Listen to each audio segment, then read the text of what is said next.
यांचं येतानाच ध्येय असं असतंय त्या पदावर आपण जायचं, ते केवळ लुबाडण्यासाठी जायचं. मुलाखतीत ते बरेच काही सांगत असतात.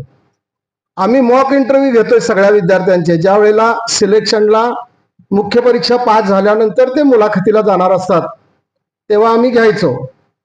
दिगंबर प्रधान नावाचे एक DYSP होते सांगलीत. एखादा प्रशासकीय अधिकारी जो सेवेत आहे असा एक माणूस आम्ही बसवायचो आमच्याबरोबर सरावासाठी. एका डॉक्टरना विचारलं, ते व्हेटरनरी डॉक्टर होते, शासकीय सेवेत होते, वर्ग 2चे अधिकारी होते. त्यांनी मुख्य परीक्षा पास झाली होती आणि पुढच्या परीक्षेसाठी आले होते.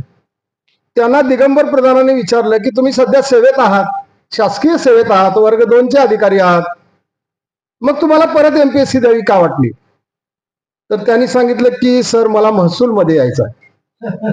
मी म्हणलं कशासाठी यायचं आहे? तुम्ही आता वर्ग 2चे अधिकारी आहेत, 8 वर्ष काम केलं, याचा अर्थ आणि 4 वर्षात तुम्ही वर्ग 1 होणार.